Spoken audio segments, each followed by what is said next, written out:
ಎಲ್ಲರಿಗೂ ನಮಸ್ಕಾರ. ನಾನು ಭಾರ್ಗವಿ. ವೆಲ್ಕಮ್ ಟು ಬೆಳಕು KS ಅಕಾಡೆಮಿ ಕೋಲಾರ್. ನಾವು ಲಾಸ್ಟ್ ಕ್ಲಾಸಲ್ಲಿ ಡಿಸ್ಕಸ್ ಮಾಡಿದ್ವಿ ಅಲ್ವಾ, 6th to 12th state books ಆಗಿರ್ಬೋದು ಮತ್ತು NCERT ಬುಕ್ಸ್ಗೆ ರಿಲೇಟೆಡ್ ಆಗಿ ಕ್ವೆಶನ್ಸ್ ತೊಗೊಬಂದಿದ್ವಲ್ಲ, ಬೇಸಿಕ್ ಬುಕ್ಸ್ ಆಗಿ. ಇವತ್ತು ನಾವು ಅದನ್ನು ಕಂಟಿನ್ಯೂ ಮಾಡೋಣ. So let's start the class. ಈ ಕೆಳಗಿನವುಗಳಲ್ಲಿ ಯಾವ ಹೇಳಿಕೆಯು ತಪ್ಪಾಗಿ ಹೊಂದಾಣಿಕೆಯಾಗಿದೆ ಅಂತ ಕೇಳಿದ್ದಾರೆ. ಆಪ್ಷನ್ಸ್ ನೋಡೋಣ. ತುಂಗಾ ಅಣೆಕಟ್ಟು ತುಮಕೂರು, ಗಾಜನೂರು ಅಣೆಕಟ್ಟು ಶಿವಮೊಗ್ಗ, ಜೋಗ ಜಲಪಾತ ಶರಾವತಿ ನದಿ, ಮುತ್ಯಾಲಮಡು ಜಲಾಶಯ ಬೆಂಗಳೂರು ನಗರ ಅಂತ ಕೇಳಿದ್ದಾರೆ. ನೋಡಿ, ತುಂಗಾ ಅಣೆಕಟ್ಟು ನಿಮಗೆ ತುಂಗಭದ್ರದಲ್ಲಿ ಬರೋದಿಲ್ಲ. ಅದ್ರ ಬದಲಾಗಿ ಇದು ಶಿವಮೊಗ್ಗ ಅಲ್ಲಿರುತ್ತೆ ಇದು ತುಂಗಾ ಅಣೆಕಟ್ಟು. ಯಾವ ನದಿಗೆ ಅಂತಂದರೆ ತುಂಗಾ ನದಿಗೆ ಅಂತಲೇ ಬಂದಿರುತ್ತೆ, ತುಂಗಾ ನದಿಗೆ ತುಂಗಾ ಅಣೆಕಟ್ಟು. ಓಕೆ, ಇದು ಗಾಜನೂರು ಅಣೆಕಟ್ಟು ಶಿವಮೊಗ್ಗ ಕರೆಕ್ಟ್ ಇದೆ. ಇವ್ರು ಕೇಳಿರೋದು ತಪ್ಪಾಗಿರೋದು. ಗಾಜನೂರು ಅಣೆಕಟ್ಟು ಬಂದುಬಿಟ್ಟು ನಮಗೆ ಸೇಮ್ ತುಂಗಾ ರಿವರ್ಗೇನೆ ಕಟ್ಟಿರ್ತಾರೆ ಅದನ್ನು. ಜೋಗ ಫಾಲ್ಸು ಶರಾವತಿ ಇದು ನಿಮಗೆ ಶಿವಮೊಗ್ಗದಲ್ಲಿ ಕಂಡುಬರುತ್ತೆ, ಶಿವಮೊಗ್ಗ. ಮುತ್ಯಾಲಮಡು ಜಲಾಶಯ ಬೆಂಗಳೂರು ನಗರ ಕರೆಕ್ಟ್ ಇದೆ. ಯಾವ ನದಿಗೆ ಅಂತಂದರೆ ನಿಮಗೆ ಇಲ್ಲಿ ಇದು ಬನ್ನಿಹೊಳೆ ರಿವರ್ ಅಂತ ಇರುತ್ತಲ್ವ, ಅದಕ್ಕೆ ಕಟ್ಟಿರ್ತಾರೆ. ಬನ್ನಿಹೊಳೆ ರಿವರ್ ಅಂತ ಕಟ್ಟಿರ್ತಾರೆ, ಅದಕ್ಕೆ ಬೆಂಗಳೂರು ನಗರದಲ್ಲಿ. ನಮಗಿಲ್ಲಿ ತಪ್ಪಾಗಿರೋದು ಯಾವುದು ಅಂದರೆ ತುಂಗಾ ಅಣೆಕಟ್ಟು ತುಮಕೂರು ಅಲ್ಲ, ಶಿವಮೊಗ್ಗ. ಓಕೆ, ತುಂಗಭದ್ರಾ ರಿವರ್ ಬಂದ್ಬಿಟ್ಟು, ತುಂಗಭದ್ರಾ ಡ್ಯಾಮ್ ಬಂದುಬಿಟ್ಟು ಹೊಸಪೇಟೆಯಲ್ಲಿ ಬಂದಿರುತ್ತದು, ಹೊಸಪೇಟೆ. ಸರಿಯಾದ ಉತ್ತರ ತುಂಗಾ ಅಣೆಕಟ್ಟು ಶಿವಮೊಗ್ಗ, ತುಮಕೂರಲ್ಲ. ಅವ್ರು ತಪ್ಪಾಗಿರೋದು ಕೇಳಿದ್ದಾರೆ. So let's move on to the next question. ಈ ಕೆಳಗಿನ ಯಾವ ಜಲಾಶಯವು ತುಮಕೂರು ಜಿಲ್ಲೆಯ ಕುಣಿಗಲ್ ತಾಲೂಕಿನಲ್ಲಿ ಕಂಡುಬರುತ್ತದೆ ಅಂತ ಕೇಳಿದ್ದಾರೆ. ಆಪ್ಷನ್ಸ್ ನೋಡೋಣ. ತುಂಗಾ ಜಲಾಶಯ, ಗಾಜನೂರು ಜಲಾಶಯ, ಮಾರ್ಕೋನಹಳ್ಳಿ ಜಲಾಶಯ, ವಾಣಿವಿಲಾಸ ಸಾಗರ್ ಅಂತ ಕೇಳಿದ್ದಾರೆ. ನಮಗೆ ಸರಿಯಾದ ಉತ್ತರ ಬಂದುಬಿಟ್ಟು ಮಾರ್ಕೋನಹಳ್ಳಿ ಜಲಾಶಯ ಕುಣಿಗಲ್ ತಾಲೂಕಿನಲ್ಲಿ ಕಂಡುಬರುತ್ತೆ, ಅಂದರೆ ತುಮಕೂರಲ್ಲಿ ಕಂಡು ಬಂದಿರುತ್ತೆ. ನೋಡಿ, ಮಾರ್ಕೋನಹಳ್ಳಿ ಜಲಾಶಯ ಶಿಂಷಾ ನದಿಗೆ ಕಟ್ಟಿರ್ತಾರೆ. ಇದು ನದಿಗಳದ್ದು ತುಂಬ ಇಂಪಾರ್ಟೆಂಟ್ ಆಗಿರುತ್ತೆ, ಸರಿಯಾಗಿ ನೋಡ್ಕೋಬೇಕು. ಎವ್ರಿ ಟೈಮ್ ಕ್ವಶನ್ಸ್ ಕೇಳ್ತಾನೆ ಇರ್ತಾರೆ. ಕರ್ನಾಟಕ ಜಿಯೋಗ್ರಫಿಯಲ್ಲಿ ಬರುತ್ತೆ ಇದೆಲ್ಲ. ಸೊ ಇದನ್ನೆಲ್ಲ ಚೆನ್ನಾಗಿ ತಿಳ್ಕೊಂಡಿರಿ. ತುಂಗಾ ಜಲಾಶಯ ಹೇಳಿದ್ದೀನಲ್ವ ಆಗಲೇ. ಗಾಜನೂರೂ ಸಹ ಹೇಳಿದ್ದೀನಿ. ವಾಣಿವಿಲಾಸ ಸಾಗರ ಬಂದ್ಬಿಟ್ಟು ನಿಮಗೆ ಚಿತ್ರದುರ್ಗದಲ್ಲಿ ಕಂಡುಬರುತ್ತೆ. This is found in Chitradurga. ಯಾವ ನದಿಗೆ ಅಂತ ಅಂದರೆ ವೇದಾವತಿ ನದಿಗೆ ಅಡ್ಡಲಾಗಿ ವಾಣಿವಿಲಾಸ ಸಾಗರನ ಕನ್ಸ್ಟ್ರಕ್ಟ್ ಮಾಡಿರ್ತಾರೆ. ಸೊ ಕುಣಿಗಲ್ ತುಮಕೂರು ಜಿಲ್ಲೆ ಅಂತ ಬಂದಾಗ ಮಾರ್ಕೋನಹಳ್ಳಿ ಶಿಂಷಾ ನದಿ. ಓಕೆ, ನೆಕ್ಸ್ಟ್ ಕ್ವೆಶನ್ ಏನಿದೆ ನೋಡೋಣ. ಈ ಕೆಳಗಿನ ಯಾವ ಜಲಾಶಯವು ಚಿತ್ರದುರ್ಗ ಜಿಲ್ಲೆಯ ಹಿರಿಯೂರು ತಾಲೂಕಿನಲ್ಲಿ ಕಂಡುಬರುತ್ತದೆ ಅಂತ ಕೇಳಿದ್ದಾರೆ. ಆಪ್ಷನ್ಸು ಶರಾವತಿ ಜಲಾಶಯ, ಗಾಜನೂರು ಜಲಾಶಯ, ಮುತ್ಯಾಲಮಡು ಜಲಾಶಯ, ವಾಣಿವಿಲಾಸ ಸಾಗರ್. ನಾನು ಆಗಲೇ ಲಾಸ್ಟ್ ಕ್ವೆಶನಲ್ಲಿ ಹೇಳಿದ್ದೆ, ಚಿತ್ರದುರ್ಗ ಜಿಲ್ಲೆಯಲ್ಲಿ ಯಾವ್ದು ಕಂಡು ಬರುತ್ತೆ ಅಂತಂದರೆ ನಮಗೆ ವಾಣಿವಿಲಾಸ ಸಾಗರ್. ಇದು ಸರಿಯಾದ ಉತ್ತರ. ಯಾವ ನದಿ ಮೇಲೆ ಅಂತ ಬಂದರೆ ವೇದಾವತಿ ನದಿ ಅಂತ ಹೇಳಿದ್ದೆ ಅಲ್ವಾ ಆಗಲೇ. ವೇದಾವತಿ ನದಿ ಮೇಲೆ ಅಡ್ಡಲಾಗಿ ವಾಣಿವಿಲಾಸ ಸಾಗರನ ಕಟ್ಟಿರ್ತಾರೆ. ಅದಕ್ಕೆ ಹೇಳೋದು ನದಿಗಳು ತುಂಬ ಇಂಪಾರ್ಟೆಂಟು, ಮಿಸ್ ಮಾಡಬೇಡಿ. ಎವ್ರಿ ಎಕ್ಸಾಮಲ್ಲಿ ನಿಮಗೆ ಕ್ವಶನ್ಸ್ ಆಗೇ ಆಗುತ್ತೆ ಅದ್ರ ಮೇಲೆ. ನೆಕ್ಸ್ಟ್ ಏನಿದೆ, ಬೆಂಗಳೂರು ವಿಭಾಗದ ಅತಿ ಎತ್ತರದ ಬೆಟ್ಟವಾದ ಹಾಲು ರಾಮೇಶ್ವರ ಗುಡ್ಡ ಯಾವ ಜಿಲ್ಲೆಯಲ್ಲಿ ಕಂಡುಬರುತ್ತದೆ ಅಂತ ಕೇಳಿದ್ದಾರೆ. ಆಪ್ಷನ್ಸ್ ಏನಿದೆ ನೋಡೋಣ. ಚಿತ್ರದುರ್ಗ, ಕೋಲಾರ, ತುಮಕೂರು, ಶಿವಮೊಗ್ಗ ಅಂತ ಕೇಳಿದ್ದಾರೆ. ನಮಗೆ ಸರಿಯಾದ ಉತ್ತರ ಬಂದುಬಿಟ್ಟು ಚಿತ್ರದುರ್ಗ. ಹಾಲು ರಾಮೇಶ್ವರ ಗುಡ್ಡ ಏನಿದೆ ಅಲ್ಲ, ಅದು ಚಿತ್ರದುರ್ಗದಲ್ಲಿ ಕಂಡುಬರುತ್ತೆ. ಹಾಗೆ ಕೋಲಾರದಲ್ಲಿ ಯಾವ್ದು ಕಂಡುಬರುತ್ತೆ ಅಂತಂದರೆ ಅಂತರಗಂಗೆ ಆಗಿರ್ಬೋದು, ಅಂತರಗಂಗೆ ಹಾಗೂ ಮಾರ್ಕಂಡೇಯ ಅಂತ ಏನಿರುತ್ತಲ್ಲ ಆ ಬೆಟ್ಟಗಳು ಕಂಡುಬರುತ್ತೆ. ಹಿಲ್ಸ್ ಬಗ್ಗೆನೂ ಕೇಳ್ತಿರ್ತಾರೆ, ಮ್ಯಾಚ್ ದಿ ಫಾಲೋಯಿಂಗಲ್ಲಿ ಕೇಳ್ತಿರ್ತಾರೆ. ಸೊ ತಿಳ್ಕೊಂಡಿರಿ, ಓಕೆನಾ. ಮಾರ್ಕಂಡೇಯ. ತುಮಕೂರಲ್ಲಿ ಯಾವ್ದು ಕಂಡುಬರುತ್ತೆ ಅಂತಂದರೆ ನೋಡಿ, ಇದು ತುಂಬ ಸಲ ರಿಪೀಟ್ ಆಗಿದೆ. ತುಮಕೂರಲ್ಲಿ ಏಕಶಿಲಾ ಬೆಟ್ಟ, ಮಧುಗಿರಿ ಅಂತ ಒಂದಿದೆ, ಮಧುಗಿರಿ ಬೆಟ್ಟ, ಅದು ಏಕಶಿಲಾ ಬೆಟ್ಟ. ವೆರಿ ವೆರಿ ಇಂಪಾರ್ಟೆಂಟ್ ಇದು. ಮಧುಗಿರಿ ಬೆಟ್ಟ ಅನ್ನೋದೇನಿದೆ ಅಲ್ಲ, ತುಮಕೂರಲ್ಲಿ ಕಂಡುಬರುತ್ತೆ, ಅದು ಏಕಶಿಲಾ ಬೆಟ್ಟ ಅಂತ ಕರೀತಾರೆ. ಶಿವಮೊಗ್ಗದಲ್ಲಿ ನಿಮಗೆ ಯಾವ್ದ್ಯಾವ್ದು ಕಂಡುಬರುತ್ತೆ ಅಂದರೆ ಕೊಡಚಾದ್ರಿ, ಕುಂಡಾದ್ರಿ, ನೆಕ್ಸ್ಟು ಕವಾಲಿದುರ್ಗ, ಇವೆಲ್ಲ ಶಿವಮೊಗ್ಗದಲ್ಲಿ ಕಂಡುಬರುತ್ತೆ. ಓಕೆ, ಕವಾಲಿದುರ್ಗ ಏನಿರುತ್ತಲ್ಲ ಇದೆಲ್ಲ ಶಿವಮೊಗ್ಗದಲ್ಲಿ ಕಂಡುಬರುತ್ತೆ. ಅದಕ್ಕೆ ಸರಿಯಾದ ಉತ್ತರ ಚಿತ್ರದುರ್ಗ. ನೋಡಿ, ಹಾಲು ರಾಮೇಶ್ವರ ಗುಡ್ಡ ಏನಿದೆ ಅದು ಚಿತ್ರದುರ್ಗದಲ್ಲಿ ಕಂಡುಬರುತ್ತೆ. ಓಕೆ, ನೆಕ್ಸ್ಟ್ ಕ್ವೆಶನ್ ಏನಿದೆ ನೋಡೋಣ. ಹೊಂದಿಸಿ ಬರೆಯಿರಿ. ವನ್ಯಜೀವಿ ಧಾಮಗಳು ಮತ್ತು ಜಿಲ್ಲೆಗಳು. ಇದೂ ಅಷ್ಟೇ ನಿಮಗೆ ವನ್ಯಜೀವಿ ಧಾಮಗಳು ಯಾವುದ್ಯಾವುದಕ್ಕೆ ಫೇಮಸ್ಸು, ಯಾವ್ಯಾವ ಜಿಲ್ಲೆಯಲ್ಲಿ ಕಂಡುಬರುತ್ತೆ, ಈ ಥರ ಕ್ವಶನ್ಸು ನಿಮಗೆ ಸುಮಾರು ಸಲ ಕೇಳ್ತಿರ್ತಾರೆ. ಏನೇನೋಣ, ಭದ್ರಾ ವನ್ಯಮೃಗ ಧಾಮ, ಜೋಗಿಮಟ್ಟಿ ಅರಣ್ಯಧಾಮ, ರಣಹದ್ದು ಪಕ್ಷಿ ವನ್ಯಧಾಮ, ಜಯಮಂಗಳಿ ಕೃಷ್ಣ ಮೃಗಧಾಮ. ಇದನ್ನು ಕೇಳಿದರೆ ಯಾವ್ಯಾವ ಜಿಲ್ಲೆಯಲ್ಲಿದೆ ಅಂತಂದರೆ ಭದ್ರಾ ವನ್ಯಮೃಗಧಾಮ ನಮಗೆ ಶಿವಮೊಗ್ಗದಲ್ಲೇ ಕಂಡುಬರುತ್ತೆ. 1A ಇಲ್ಲಿದೆ, 1A. ಇದು ಆಗೋದಿಲ್ಲ, ಇದು ಆಗೋದಿಲ್ಲ, ಇದು ಆಗೋದಿಲ್ಲ. ಈ ಆಪ್ಷನ್ ನೋಡಿ, 1A ನಿಮ್ಗೆ ಇಲ್ಲೇ ಸಿಕ್ಬಿಟ್ಟಿದೆ, ಬೇರೆ ಎಲ್ಲೂ ಇಲ್ಲ ಅಂದರೆ ಇದೇ ಆಪ್ಷನ್ನು. ಭದ್ರಾ ವನ್ಯಜೀವಿ ಧಾಮ ಬಂದುಬಿಟ್ಟು ಶಿವಮೊಗ್ಗಲ್ಲೇ ಕಂಡುಬರುತ್ತೆ. ಜೋಗಿಮಟ್ಟಿ ಅರಣ್ಯಧಾಮನು ಚಿತ್ರದುರ್ಗದಲ್ಲೇ ಕಂಡುಬರುತ್ತೆ. ರಣಹದ್ದು ಪಕ್ಷಿಧಾಮ ರಾಮನಗರ ಕರೆಕ್ಟಾಗಿದೆ. ಜಯಮಂಗಳಿ ಕೃಷ್ಣ ಮೃಗಧಾಮ ತುಮಕೂರು. ಸೊ ಸರಿಯಾದ ಉತ್ತರ ನಮಗೆ ABCD ಆಗಿರುತ್ತೆ. ನೋಡ್ಕೊಳ್ಳಿ ಕ್ವಶನ್ಸ್ನ. ನೆಕ್ಸ್ಟ್ ಕ್ವೆಶನ್ ಏನಿದೆ ನೋಡೋಣ. ಈ ಕೆಳಗಿನವುಗಳಲ್ಲಿ ಯಾವುದು ಶಿವಮೊಗ್ಗ ಜಿಲ್ಲೆಯಲ್ಲಿ ಕಂಡುಬರುತ್ತದೆ ಅಂತ ಕೇಳಿದ್ದಾರೆ. ಗುಡವಿ ಪಕ್ಷಿಧಾಮ, ಮಂಡಗದ್ದೆ ಪಕ್ಷಿಧಾಮ, ಶೆಟ್ಟಿಹಳ್ಳಿ ವನ್ಯಮೃಗಧಾಮ, ಈ ಮೇಲಿನ ಎಲ್ಲವು. ನಮಗಿಲ್ಲಿ ಸರಿಯಾದ ಉತ್ತರ ಬಂದುಬಿಟ್ಟು ಈ ಮೇಲಿನ ಎಲ್ಲವು. ಗುಡವಿ ಪಕ್ಷಿಧಾಮ ಆಗಿರ್ಬೋದು, ಮಂಡಗದ್ದೆ ಪಕ್ಷಿಧಾಮ ಆಗಿರ್ಬೋದು, ಶೆಟ್ಟಿಹಳ್ಳಿ ವನ್ಯಮೃಗಧಾಮ ಎಲ್ಲನೂ ಸಹ ನಮಗೆ ಶಿವಮೊಗ್ಗ ಡಿಸ್ಟಿಕಲ್ಲೇ ಕಂಡುಬರುತ್ತೆ. So answer will be all of the above. Let's move on to the next question. Kaggaladu ಪಕ್ಷಿಧಾಮ ಯಾವ ಜಿಲ್ಲೆಯಲ್ಲಿ ಕಂಡುಬರುತ್ತದೆ ಅಂತ ಕೇಳಿದ್ದಾರೆ. ಆಪ್ಷನ್ಸು ಚಿತ್ರದುರ್ಗ, ಶಿವಮೊಗ್ಗ, ತುಮಕೂರು, ಬೆಂಗಳೂರು ನಗರ. ನಮಗೆ ಕಗ್ಗಲಡು ಪಕ್ಷಿಧಾಮ ಎಲ್ಲಿ ಬರುತ್ತೆ ಅಂದರೆ ತುಮಕೂರಲ್ಲಿ. ಸರಿಯಾದ ಉತ್ತರ ಬಂದುಬಿಟ್ಟು ನಮಗೆ ತುಮಕೂರು. ಓಕೆ, ಶಿವಮೊಗ್ಗ ಅಲ್ಲಿ ಆವಾಗಲೇ ನೋಡಿದ್ದೀರಾ ನೀವು, ಮಂಡಗದ್ದೆ ಆಗಿರ್ಬೋದು, ಗುಡವಿ ಆಗಿರ್ಬೋದು, ಆಗಲೇ ಕೇಳಿದ್ರಲ್ಲ ಅದು. ನೆಕ್ಸ್ಟು ಚಿತ್ರದುರ್ಗದಲ್ಲಿ ಜೋಗಿಮಟ್ಟಿ ಮತ್ತು ಉತ್ತರೆಗುಡ್ಡ ಅಂತ ಕಂಡುಬರುತ್ತೆ, ಉತ್ತರೆಗುಡ್ಡ.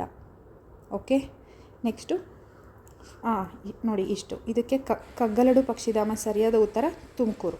ಓಕೆನಾ? Let's move on to the next question.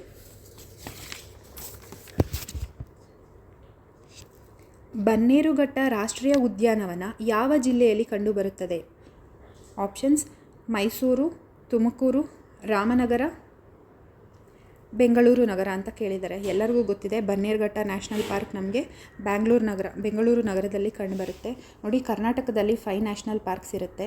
ಯಾವುವು ಅಂತ ಬಂದರೆ ಬಂಡೀಪುರ ನ್ಯಾಷನಲ್ ಪಾರ್ಕ್ ಎಲ್ಲಿ ಕಂಡುಬರುತ್ತೆ ಅಂದರೆ ಚಾಮರಾಜನಗರ ಡಿಸ್ಟಿಕಲ್ಲಿ ಕಂಡುಬರುತ್ತೆ.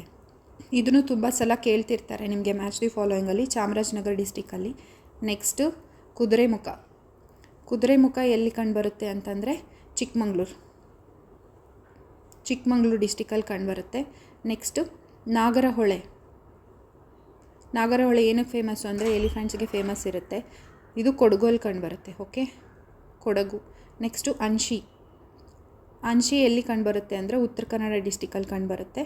ಅನ್ಶಿಯಲ್ಲೇ ದಾಂಡೇಲಿ ವೈಲ್ಡ್ ಲೈಫ್ ಸ್ಯಾಂಚುರಿ ಇರುತ್ತೆ. ಓಕೆನಾ? ಬನ್ನೇರುಘಟ್ಟ ರಾಷ್ಟ್ರೀಯ ಉದ್ಯಾನವನ ಎಲ್ಲಿ ಅಂತ ಬಂದರೆ ಬೆಂಗಳೂರು ನಗರ ಸರಿಯಾದ ಉತ್ತರ. Okay, let's move on to the next question. Bhadra ವನ್ಯಮೃಗಧಾಮ ಯಾವ ಜಿಲ್ಲೆಯಲ್ಲಿ ಕಂಡುಬರುತ್ತದೆ ಅಂತ ಕೇಳಿದ್ದಾರೆ. Okay, options Mysuru, Shivamogga, Tumakuru, Ramanagara. ನಮಗೆ ಸರಿಯಾದ ಉತ್ತರ ಬಂದ್ಬಿಟ್ಟು ಶಿವಮೊಗ್ಗ. ಓಕೆ, ಭದ್ರಾ ವನ್ಯಮೃಗಧಾಮ ನಮಗೆ ಶಿವಮೊಗ್ಗದಲ್ಲಿ ಕಂಡುಬರುತ್ತೆ. ನೆಕ್ಸ್ಟ್ ಹಾಗೆ ನೋಡಿ, ವೈಲ್ಡ್ ಲೈಫ್ ಸ್ಯಾಂಚುರೀಸು ನಮಗೆ ತುಮಕೂರಲ್ಲಿ ಯಾವ್ದು ಕಂಡುಬರುತ್ತೆ ಅಂತಂದರೆ ತಿಮ್ಲಾಪುರ ವೈಲ್ಡ್ ಲೈಫ್ ಸ್ಯಾಂಚುರಿ ಕಂಡುಬರುತ್ತೆ.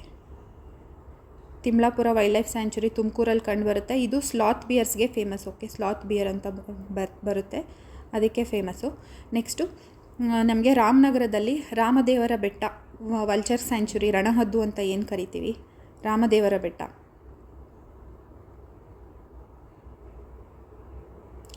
ನಮಗೆ ಭದ್ರಾ ವನ್ಯಮೃಗಧಾಮ ಯಾವ ಡಿಸ್ಟಿಕಲ್ಲಿ ಬರುತ್ತೆ? ಶಿವಮೊಗ್ಗದಲ್ಲಿ ಕಂಡುಬರುತ್ತೆ. ಓಕೆ, ಸರಿಯಾದ ಉತ್ತರ Shivamogga. Let's move on to the next question. ಈ ಕೆಳಗಿನವುಗಳಲ್ಲಿ ಯಾರನ್ನು ಕರ್ನಾಟಕ ರಾಜ್ಯದ ಕೈಗಾರಿಕಾ ವಲಯದ ನಿರ್ಮಾತೃ ಎಂದು ಕರೆಯಲಾಗುತ್ತದೆ? Options K. Seshadri Iyer, Mirza Ismail, sir M Visvesvaraya, Nalvadi Krishnaraja Wadiyar. ನಿಮಗೆ ಸರಿಯಾದ ಉತ್ತರ ಬಂದುಬಿಟ್ಟು ಇಲ್ಲಿ ಸರ್ ಎಂ ವಿಶ್ವೇಶ್ವರಯ್ಯ. ಕರ್ನಾಟಕ ರಾಜ್ಯದ ಕೈಗಾರಿಕಾ ವಲಯದ ನಿರ್ಮಾತೃ ಅಂತ ಏನು ಕರಿತೀರಿ ಅದು sir M Visvesvaraya.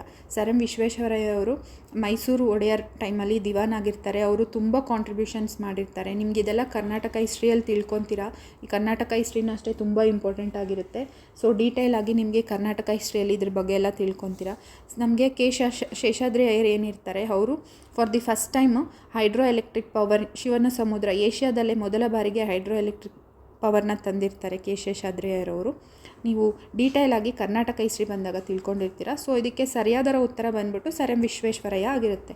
Okay, let's move on to the next question. ಈ ಕೆಳಗಿನ ಯಾವ ವರ್ಷದಂದು ಶಿವಮೊಗ್ಗ ಜಿಲ್ಲೆಯ ಭದ್ರಾವತಿಯಲ್ಲಿ ಹುಕ್ಕು ಕಬ್ಬಿಣ ಕಾರ್ಖಾನೆಯನ್ನು ಸ್ಥಾಪಿಸಲಾಯಿತು ಅಂತ ಕೇಳಿದ್ದಾರೆ. ಆಪ್ಷನ್ಸು 1923, 1928, 1925, 1935. ಸರಿಯಾದ ಉತ್ತರ ಬಂದುಬಿಟ್ಟು 1923. ಅಂದರೆ ಯಾವ ವರ್ಷದಲ್ಲಿ ಶಿವಮೊಗ್ಗ ಜಿಲ್ಲೆಯಲ್ಲಿ ಭದ್ರಾವತಿ ಹುಕ್ಕು ಕಬ್ಬಿಣ ಕಾರ್ಖಾನೆ ಕೇಳಿದ್ದಾರೆ. ಅದು 1923ಯಲ್ಲಿ ನಮಗೆ ಸ್ಟಾರ್ಟ್ ಮಾಡಿರ್ತಾರೆ, ಸ್ಥಾಪಿಸಲಾಗಿರುತ್ತೆ. ನೆಕ್ಸ್ಟ್ ಕ್ವೆಶನ್ ಏನಿದೆ ನೋಡೋಣ. ಕರ್ನಾಟಕ ರಾಜ್ಯದ ಮೊದಲ ಸಿಮೆಂಟ್ ಕಾರ್ಖಾನೆಯನ್ನು ಎಲ್ಲಿ ಸ್ಥಾಪಿಸಲಾಗಿದೆ ಅಂತ ಕೇಳಿದ್ದಾರೆ. ಭದ್ರಾವತಿ, ಮೈಸೂರು, ತುಮಕೂರು, ಬೆಂಗಳೂರು. ಸರಿಯಾದ ಉತ್ತರ ನಮಗೆ Bhadravati. Okay, first cement factory ಎಲ್ಲಿ ಸ್ಥಾಪಿಸ್ತಾರೆ ಅಂದರೆ ಭದ್ರಾವತಿಯಲ್ಲಿ ಸ್ಥಾಪಿಸ್ತಾರೆ. Everything all of this comes in Karnataka history. So ಸರಿಯಾಗಿ ಓದ್ಕೊಳ್ಳಿ ಕರ್ನಾಟಕ ಹಿಸ್ಟ್ರಿನೂ ಸಹ. ನೆಕ್ಸ್ಟ್ ಕ್ವೆಶನ್ ಏನಿದೆ. ಬಟ್ಟೆ ರಫ್ತು ವ್ಯಾಪಾರದಲ್ಲಿ ದೇಶದಲ್ಲಿ ಕರ್ನಾಟಕ ರಾಜ್ಯ ಎಷ್ಟನೇ ಸ್ಥಾನದಲ್ಲಿದೆ ಅಂತ ಕೇಳಿದ್ದಾರೆ. 4ನೇ ಸ್ಥಾನ, 3ನೇ ಸ್ಥಾನ, 2ನೇ ಸ್ಥಾನ, 1ನೇ ಸ್ಥಾನ ಅಂತ ಕೇಳಿದ್ದಾರೆ. ನೋಡಿ, ಅಕಾರ್ಡಿಂಗ್ ಟು ಫೈನಾನ್ಷಿಯಲ್ ಇಯರ್ 2024-25 ಏನಿದೆ, ಫಸ್ಟು ನಮಗೆ ಅಂದರೆ ದೇಶದಲ್ಲಿ ಎಷ್ಟನೇ ಸ್ಥಾನದಲ್ಲಿದೆ ರಫ್ತು ವ್ಯಾಪಾರದಲ್ಲಿ ಅಂತ ಕೇಳಿದ್ದಾರೆ. ಫಸ್ಟ್ ಪ್ಲೇಸು ನಮಗೆ ತಮಿಳ್ನಾಡಿದೆ, ಸೆಕೆಂಡ್ ಪ್ಲೇಸ್ ಬಂದ್ಬಿಟ್ಟು ನಮಗೆ ಗುಜರಾತ್ ಇದೆ, ಥರ್ಡ್ ಪ್ಲೇಸ್ ಬಂದ್ಬಿಟ್ಟು ಮಹಾರಾಷ್ಟ್ರ ಇದೆ, ಫೋರ್ತ್ ಪ್ಲೇಸಲ್ಲಿ ನಮ್ಮ ಕರ್ನಾಟಕ ಇದೆ. ಓಕೆ, ಸೊ ಸರಿಯಾದ ಉತ್ತರ ಇದಕ್ಕೆ 4ನೇ ಸ್ಥಾನ. ಓಕೆ, ಬಟ್ಟೆ ರಫ್ತು ವ್ಯಾಪಾರದಲ್ಲಿ ದೇಶದಲ್ಲಿ ಕರ್ನಾಟಕ ರಾಜ್ಯ ಕೇಳಿದ್ದಾರೆ. ಕರ್ನಾಟಕ 4th ಪ್ಲೇಸಲ್ಲಿದೆ. ಇದನ್ನು ತಿಳ್ಕೊಂಡಿರಿ. Okay, let's move on to the next question. ಈ ಕೆಳಗಿನವರಲ್ಲಿ ಬೆಂಗಳೂರು ವಿಭಾಗಕ್ಕೆ ಸೇರಿದ ರಾಷ್ಟ್ರಕವಿ ಯಾರು ಅಂತ ಕೇಳಿದ್ದಾರೆ. ಆಪ್ಷನ್ಸ್ ಏನಿದೆ. Kuvempu, P Lankesh, Nisar Ahmed, U R Ananthamurthy. ನೋಡಿ, ಬ್ಯಾಂಗ್ಳೂರು ವಿಭಾಗಕ್ಕೆ ಯಾರು ಸೇರಿದ್ದಾರೆ ಅಂತ ಕೇಳಿರೋದು. ರಾಷ್ಟ್ರಕವಿ ಕುವೆಂಪು ಸರಿಯಾದ ಉತ್ತರ. ಶಿವಮೊಗ್ಗ ನಮಗೆ ಬ್ಯಾಂಗ್ಳೂರು ಡಿವಿಷನ್ಗೆ ಸೇರುತ್ತೆ. ಸೊ ಸರಿಯಾದ ಉತ್ತರ ಕುವೆಂಪು. ಓಕೆನಾ. ಹಾಗೆ ಪಿ ಲಂಕೇಶ್ ಅವರು ಬೆಳಗಾವಿ ವಿಭಾಗಕ್ಕೆ ಸೇರಿರ್ತಾರೆ, ಬೆಳಗಾವಿಗೆ. ನಿಸಾರ್ ಅಹಮದ್ದು ಮೈಸೂರು ವಿಭಾಗಕ್ಕೆ ಸೇರಿರ್ತಾರೆ. ಓಕೆ, ನೆಕ್ಸ್ಟ್ ಯು ಆರ್ ಅನಂತಮೂರ್ತಿನೂ ಸಹ ಶಿವಮೊಗ್ಗದವರೇನೆ. ನೆಕ್ಸ್ಟ್ ಸರಿಯಾದ ಉತ್ತರ ಇದಕ್ಕೆ ಕುವೆಂಪು. ಓಕೆ, ನೆಕ್ಸ್ಟ್ ಕ್ವೆಶನ್ ಏನಿದೆ ನೋಡೋಣ. ಈ ಕೆಳಗಿನವರಲ್ಲಿ ಬೆಂಗಳೂರು ವಿಭಾಗಕ್ಕೆ ಸೇರಿದ ಜ್ಞಾನಪೀಠ ಪ್ರಶಸ್ತಿ ಪುರಸ್ಕೃತ ಸಾಹಿತಿ ಯಾರು ಅಂತ ಕೇಳಿದ್ದಾರೆ. ಕುವೆಂಪು, ಯು ಆರ್ ಅನಂತಮೂರ್ತಿ, ಮಾಸ್ತಿ ವೆಂಕಟೇಶ ಅಯ್ಯಂಗಾರ್, ಈ ಮೇಲಿನವರಲ್ಲಿ ಎಲ್ಲವೂ ಹೌದು ಅಂತ ಕೇಳಿದ್ದಾರೆ. ನೋಡಿ, ಬೆಂಗಳೂರು ವಿಭಾಗಕ್ಕೆ ಅಂತ ಕೇಳಿರೋದು ಜ್ಞಾನಪೀಠ ಪ್ರಶಸ್ತಿ ಪುರಸ್ಕೃತ. ಈ ಮೇಲಿನ ಎಲ್ಲರೂ ಸಹ ಸೇರಿರ್ತಾರೆ ಬೆಂಗಳೂರು ವಿಭಾಗಕ್ಕೆ.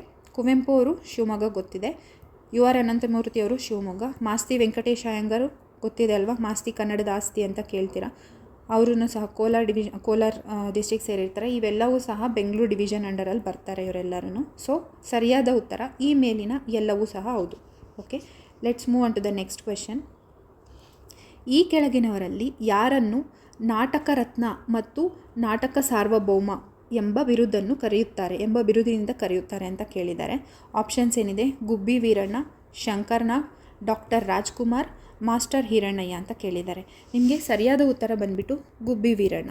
ಈ ಥರ ಕ್ವೆಶನ್ಸು ನಿಮಗೆ ಬೇಕಿದ್ದರೆ ನೋಡಿ, ನಿಮಗೆ ಇದು ಕಮ್ಯುನಿಕೇಷನ್ ಪೇಪರ್ ಏನು ಬರುತ್ತೆ, ಕಮ್ಯುನಿಕೇಷನ್ ಪೇಪರ್ ಕನ್ನಡ ವಿಭಾಗದಲ್ಲೂ ಸಹ ಕೇಳಿರ್ತಾ ಇರ್ಬೋದು. ಸಮ್ಟೈಮ್ಸ್ ಕೇಳಿರ್ತಾರೆ, ಇದರಲ್ಲೂ ಸಹ GK ಕೇಳಿರ್ತಾರೆ. ಯಾರು ಅಂದರೆ ಗುಬ್ಬಿ ವೀರಣ್ಣ ಸರಿಯಾದ ಉತ್ತರ. ಓಕೆ, ನೆಕ್ಸ್ಟ್ ಕ್ವೆಶನ್ ಏನಿದೆ ನೋಡೋಣ. ಕನ್ನಡದ ಮೊದಲನೇ ವಾಕ್ಚಿತ್ರ ಸತಿ ಸುಲೋಚನದ ನಾಯಕ ನಟ ಯಾರು ಅಂತ ಕೇಳಿದ್ದಾರೆ. ಶಂಕರ್ನಾಗ್, ಡಾಕ್ಟರ್ ರಾಜ್ಕುಮಾರ್, ಸುಬ್ಬಯ್ಯ ನಾಯ್ಡು, ಮಾಸ್ಟರ್ ಹಿರಣ್ಣಯ್ಯ ಅಂತ ಕೇಳಿದ್ದಾರೆ. ಸರಿಯಾದ ಉತ್ತರ ಸುಬ್ಬಯ್ಯ ನಾಯ್ಡುನ ಅವರು ನಮಗೆ ಸತಿ ಸುಲೋಚನದ ನಾಯಕ ನಟ ಆಗಿರ್ತಾರೆ. ಓಕೆ, ನೆಕ್ಸ್ಟ್ ಕ್ವೆಶನ್ ಏನಿದೆ ನೋಡೋಣ. ಎಚ್ ಎಲ್ ನಾಗೇಗೌಡರವರು ಸ್ಥಾಪಿಸಿದ ಜನಪದ ಲೋಕ ಯಾವ ಜಿಲ್ಲೆಯಲ್ಲಿ ಕಂಡುಬರುತ್ತದೆ ಅಂತ ಕೇಳಿದ್ದಾರೆ.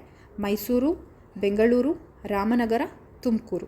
ಸರಿಯಾದ ಉತ್ತರ ರಾಮನಗರ. ನೋಡಿ, ಜನಪದ ಲೋಕ ನಮಗೆ ರಾಮನಗರ ಡಿಸ್ಟಿಕಲ್ಲಿ ಕಂಡುಬರುತ್ತೆ. ಸರಿಯಾದ ಉತ್ತರ ರಾಮನಗರ. Okay, next question.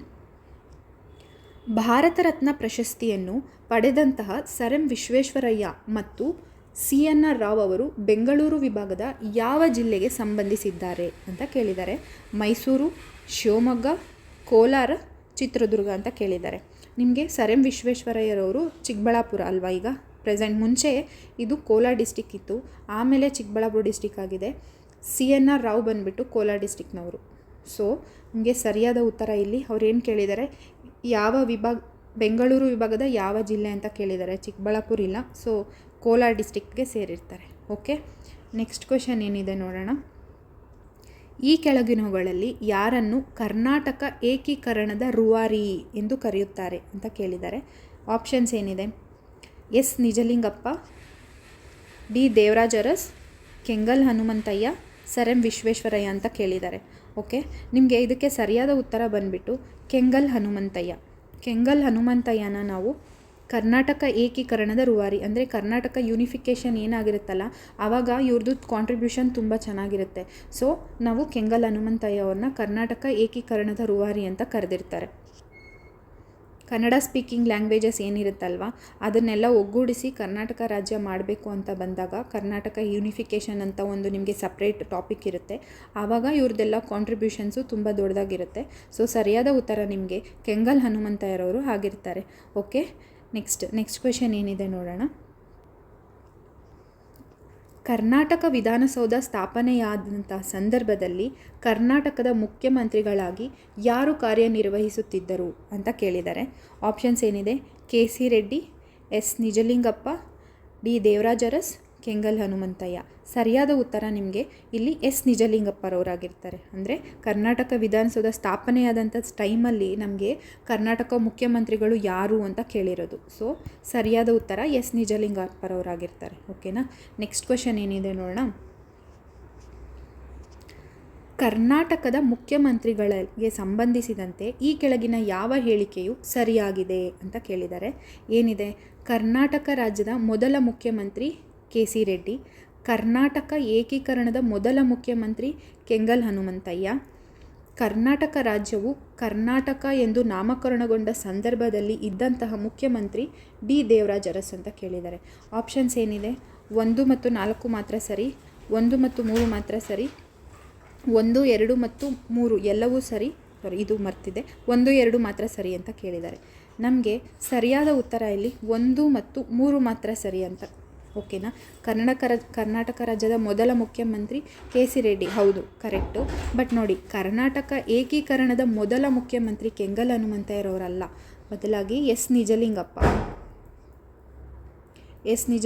ಅವರು ಮುಖ್ಯಮಂತ್ರಿ ಆಗಿರ್ತಾರೆ. ಕರ್ನಾಟಕ ಏಕೀಕರಣ ಟೈಮಲ್ಲಿ, ಕರ್ನಾಟಕ ಯೂನಿಫಿಕೇಷನ್ ಮೂಮೆಂಟ್ ಟೈಮಲ್ಲಿ ಮುಖ್ಯಮಂತ್ರಿ ಆಗಿದ್ದವರು ನಮಗೆ ಕೆಂಗಲ್ ಹನುಮಂತಯ್ಯ ಅಲ್ಲ, ಎಸ್ ನಿಜಲಿಂಗಪ್ಪ ಅವರು 1956ಅಲ್ಲಿ. ಓಕೆನಾ, ಇದು ಕರ್ನಾಟಕ ರಾಜ್ಯವು ಕರ್ನಾಟಕ ಎಂದು ನಾಮಕರಣಗೊಂಡ ಸಂದರ್ಭದಲ್ಲಿ, ಅಂದರೆ ಮೈಸೂರು ಏನಿದೆ ಮುಂಚೆ ನಮಗೆ ಮೈಸೂರು ಇರೋದನ್ನು ಕರ್ನಾಟಕ ಅಂತ ಹೆಸರು ಬಂದಿರೋ ಟೈಮಲ್ಲಿ ನಮಗೆ ದೇವರಾಜ ಅರಸ್ ಇರ್ತಾರಲ್ಲ ಅವರು ಮುಖ್ಯಮಂತ್ರಿ ಆಗಿರ್ತಾರೆ. ಈ ಕ್ವೆಶನ್ಸನ್ನು ತುಂಬ ಸಲ ಕೇಳಿರ್ತಾರೆ.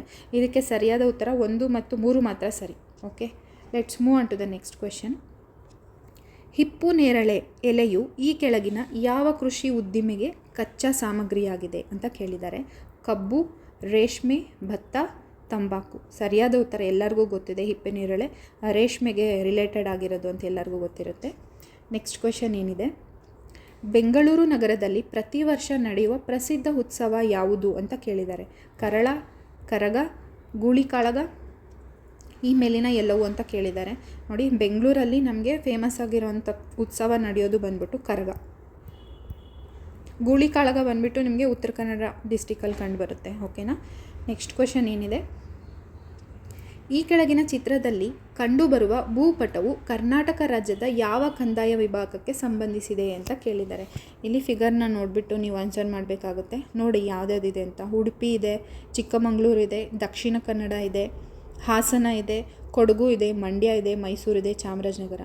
ನೋಡಿ ಯಾವ ಡಿವಿಷನ್ಗೆ ಬರುತ್ತೆ ಇದು ಇದು ಮೈಸೂರು ಡಿವಿಷನ್ಗೆ ಬರುತ್ತೆ ಅಲ್ವಾ. ಸೊ ಇಲ್ಲಿ ಬೆಳಗಾವಿ ಕೊಟ್ಟಿದ್ದಾರೆ, ಮೈಸೂರು ಕೊಟ್ಟಿದ್ದಾರೆ, ಕಲಬುರಗಿ ಕೊಟ್ಟಿದ್ದಾರೆ, ಬೆಂಗಳೂರು ಕೊಟ್ಟಿದ್ದಾರೆ. ಸರಿಯಾದ ಉತ್ತರ ಮೈಸೂರು ವಿಭಾಗಕ್ಕೆ ಬರುತ್ತೆ ಇದೆಲ್ಲ ಡಿಸ್ಟಿಕ್ಸು. ಸರಿನಾ. ಟೋಟಲ್ ಆಗಿ ನೋಡಿ ನಮಗೆ ಮೈಸೂರು ಡಿವಿಷನಲ್ಲಿ 8 ಡಿಸ್ಟಿಕ್ಸ್ ಬರುತ್ತೆ, 8 ಡಿಸ್ಟಿಕ್ಸ್ ಬರುತ್ತೆ. ಇದು ಇಲ್ಲಿರುತ್ತೆ ನೋಡ್ಕೊಳ್ಳಿ. ಓಕೆ, ನೆಕ್ಸ್ಟ್ ಕ್ವೆಶನ್ ಏನಿದೆ ನೋಡೋಣ.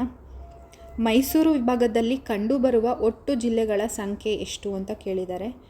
7, 6, 8, 9. ನಾನು ಆಗಲೇ ಹೇಳಿದೆ ಮೈಸೂರು ಡಿವಿಷನಲ್ಲಿ 8 ಡಿಸ್ಟಿಕ್ಸ್ ಬರುತ್ತೆ. ಸರಿಯಾದ ಉತ್ತರ 8. ಓಕೆ, ನೆಕ್ಸ್ಟ್ ಕ್ವೆಶನ್ ಏನಿದೆ. ಮೈಸೂರಿನ ರಾಜಕೀಯ ಇತಿಹಾಸ ಸ್ಪಷ್ಟವಾಗಿ ಆರಂಭವಾಗುವುದು ಡ್ಯಾಶ್ ಕಾಲದಿಂದ ಅಂತ ಕೇಳಿದ್ದಾರೆ. ಗಂಗರು, ಚಾಲುಕ್ಯರು, ಕದಂಬರು, ಮೌರ್ಯರು. ಸರಿಯಾದ ಉತ್ತರ ನಿಮಗೆ ಗಂಗರು. ಮೈಸೂರು ರಾಜಕೀಯ ಇತಿಹಾಸ ಸ್ಪಷ್ಟವಾಗಿ ಆರಂಭ ಆಗೋದು ಈ ಗಂಗರ ಕಾಲದಿಂದ. ಓಕೆನಾ. Next question. ಮೈಸೂರು ಒಡೆಯರ್ ಮನೆತನದ ಮೊದಲ ಅರಸ ಯಾರು? ಯದುರಾಯ, ರಾಜ ಒಡೆಯರ್, ನಾಲ್ವಡಿ ಕೃಷ್ಣರಾಜ ಒಡೆಯರ್, ಚಿಕ್ಕದೇವರಾಜ ಒಡೆಯರ್ ಅಂತ ಕೇಳಿದ್ದಾರೆ. ಸರಿಯಾದ ಉತ್ತರ ನಿಮಗೆ ನಮಗೆ ಯದುರಾಯ ಅನ್ನೋದು. ಮೈಸೂರು ಒಡೆಯರ್ ಮನೆತನದ ಮೊದಲ ಅರಸ ಯದುರಾಯರವರಾಗಿರ್ತಾರೆ. ನೆಕ್ಸ್ಟ್ ಕ್ವೆಶನ್ ಏನಿದೆ. ಈ ಕೆಳಗಿನವಲ್ಲಿ ಮೈಸೂರು ಒಡೆಯರ್ ಮನೆತನದ ಪ್ರಸಿದ್ಧ ಅರಸ ಯಾರು ಅಂತ ಕೇಳಿದ್ದಾರೆ. ಏನಿದೆ ಆಪ್ಷನ್ಸು? ರಾಜ ಒಡೆಯರ್, ಚಿಕ್ಕದೇವರಾಜ ಒಡೆಯರ್, ಮುಮ್ಮಡಿ ಕೃಷ್ಣರಾಜ ಒಡೆಯರ್, ನಾಲ್ವಡಿ ಕೃಷ್ಣರಾಜ ಒಡೆಯರ್ ಅಂತಿದೆ. ನಮಗೆ ಸರಿಯಾದ ಉತ್ತರ ಬಂದುಬಿಟ್ಟು ಚಿಕ್ಕದೇವರಾಜ ಒಡೆಯರ್. ಇವರು ಪ್ರಸಿದ್ಧ ಅರಸ ಆಗಿರ್ತಾರೆ. ಮೈಸೂರು ಒಡೆಯರ್ ಟೈಮಲ್ಲಿ ಪ್ರಸಿದ್ಧ ಅರಸ ಬಂದುಬಿಟ್ಟು ನಮಗೆ ಚಿಕ್ಕದೇವರಾಜ ಒಡೆಯರ್. ಎಲ್ಲ ಕರ್ನಾಟಕ ಹಿಸ್ಟ್ರಿಯಲ್ಲಿ ಪ್ರತಿ ರಾಜರ ಬಗ್ಗೆನೂ ನೀವು ಡೀಟೇಲಾಗಿ ತಿಳ್ಕೊತೀರಾ. ಓಕೆ, ನೆಕ್ಸ್ಟ್ ಕ್ವೆಶನ್ ಏನಿದೆ. ಸ್ವಾತಂತ್ರ್ಯ ನಂತರ ಪ್ರತ್ಯೇಕ ರಾಜ್ಯವಾಗಿದ್ದ ಕೊಡಗು ಈ ಕೆಳಗಿನ ಯಾವ ವರ್ಷದಂದು ಕರ್ನಾಟಕದಲ್ಲಿ ವಿಲೀನಗೊಂಡಿತು ಅಂತ ಕೇಳಿದ್ದಾರೆ. ಸರಿಯಾದ ಉತ್ತರ ನಮಗೆ 1956. ಓಕೆ, ಸ್ವಾತಂತ್ರ್ಯ ನಂತರ ಪ್ರತ್ಯೇಕ ರಾಜ್ಯವಾಗಿ ಕೊಡಗು ನಮಗೆ ಯಾವಾಗ ಕರ್ನಾಟಕಕ್ಕೆ ಮರ್ಜ್ ಆಗುತ್ತೆ ಅಂದರೆ ಸರಿಯಾದ ಉತ್ತರ ಬಂದ್ಬಿಟ್ಟು 1956. ಓಕೆ ನೋಡಿ, ಇಲ್ಲಿಗೆ ಇವತ್ತು ಕ್ಲಾಸ್ ಎಂಡ್ ಮಾಡೋಣ. ಇಷ್ಟ ಆಗಿದ್ದಲ್ಲಿ ಲೈಕ್ ಮಾಡಿ, ಶೇರ್ ಮಾಡಿ, ಸಬ್ಸ್ಕ್ರೈಬ್ ಮಾಡಿ. ಹೀಗೆ ಇದನ್ನು ಕಂಟಿನ್ಯೂ ಮಾಡೋಣ. ನಾನು ಹೇಳಿದ್ದೆ ನಿಮಗೆ ಟೆಸ್ಟ್ ಅಟೆಂಡ್ ಮಾಡೋದಕ್ಕೆ ಬೆಳಕು KS academy for civil service ಅಂತ ಒಂದು ಆ್ಯಪ್ ಇದೆ.